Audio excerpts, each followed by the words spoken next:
How you doing? I'm Sean. I wanted to talk to you about Tiro. It's been a while since I put up one of these videos. Um, I'm in downtown Chicago. I'm at a hotel called the Robbie, and I get a nice view of the L train in an alley.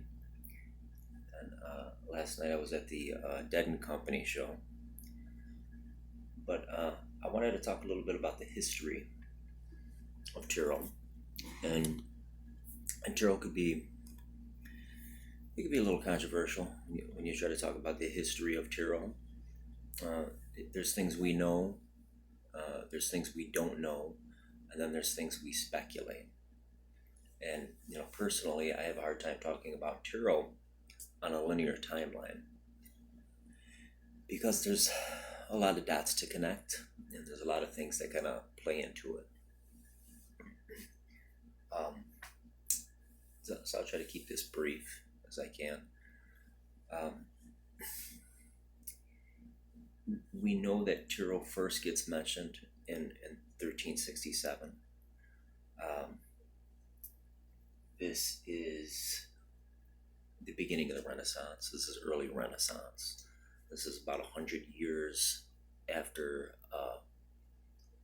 after the Crusades, after the Middle Ages. And then in the early 1400s, you get the printing press, and Tiro starts to spread. It seems to come through Europe by Spain. Also, Italy had a major seaport in Venice. Um, yeah, and it spreads. It takes off. It goes through Spain, and I'd have to look at a map, but I think France, and then Germany and Austria. It goes down into Italy. Um,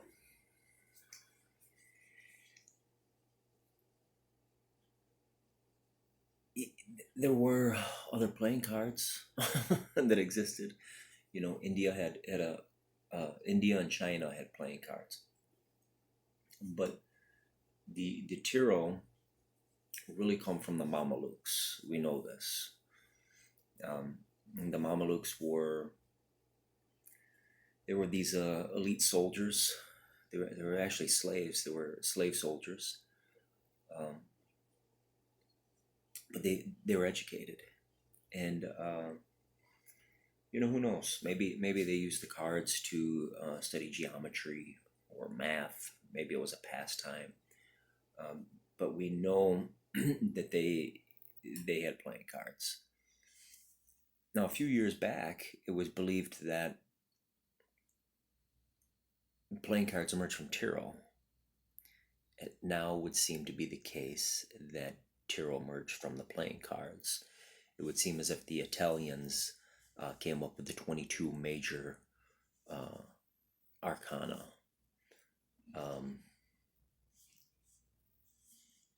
To kind of spice up the game. And yeah, it's like I said, there's a lot of this is a time you had Hermeticism, right? There was this reemergence of Greek philosophy. Art was huge, and art is also a way to convey messages, especially to the illiterate. Art has a story. And Tiro was art, right? Now, the Mamelukes,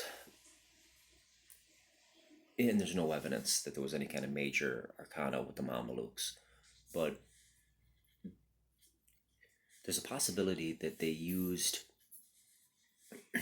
the cards as an aid or visual tool to a memory exercise. Okay. And the major arcana seem to work for this. There's, and I covered this in another video a little bit where I talked about the virtues of the Tiro and how some messages are conveyed through those virtues. But the Mamelukes were pretty interesting people.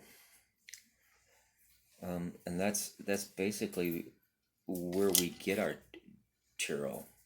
Um, there wasn't really any any evidence of divination or any kind of fortune telling into the 1800s. And then you get Elphius Levy comes on the scene. He writes a book and he makes correspondence to astrology in to the Kabbalah. This becomes a big thing. Now, again, there's things we speculate. I personally don't feel that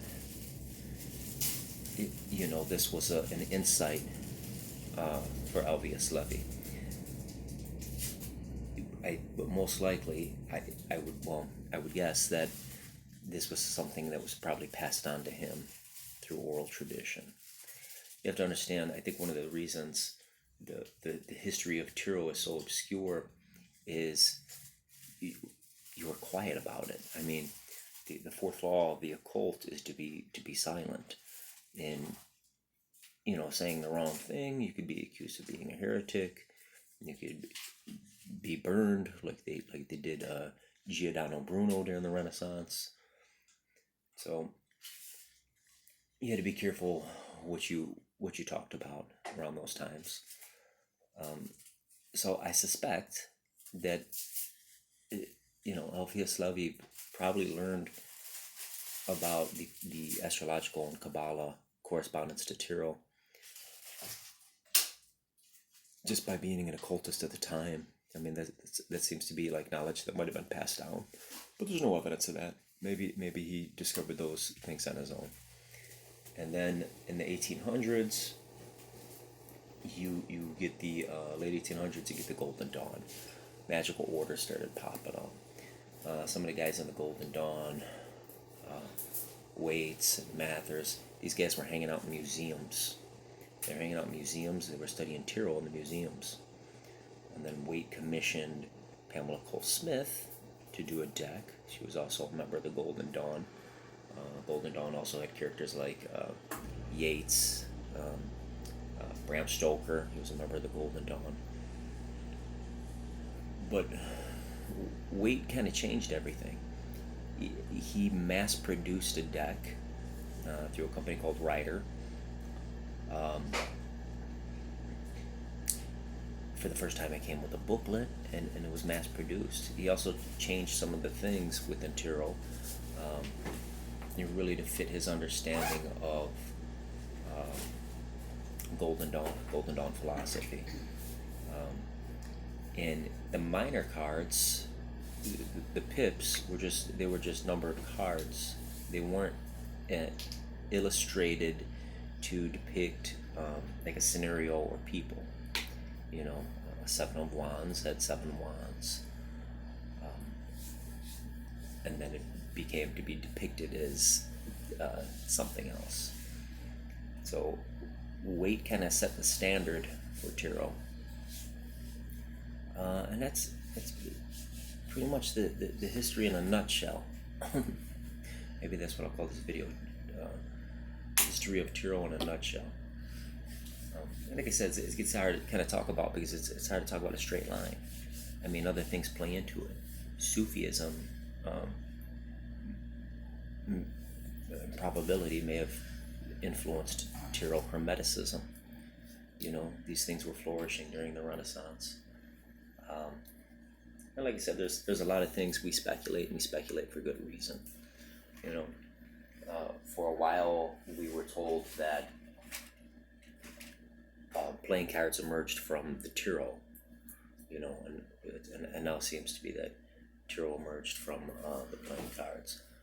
Originally, when I started learning this stuff, I was told that this stuff goes back to ancient Egypt, and that's where the Mamelukes were coming out of at that time. But we were told about the Library of Alexandria, how that was burned down by radical Christians. It was a big political move, and then to hide or convey esoteric knowledge. It was put in art form, and that's what arts was all about. Going back to like the cave paintings in France, you know. Um, that's it. That's Tiro in a nutshell. Um, you know what? I think maybe I'll leave a link to another Tiro YouTube channel. There's one I really like. I think you should check out. It's on Sufism, um, and they do a talk on the Tiro and the Enneagram, and it's Tiro from a Sufi perspective, and there's no woo woo involved in it. It's no new agey talks in that discussion, but it's actually a pretty good YouTube channel. You should check it out.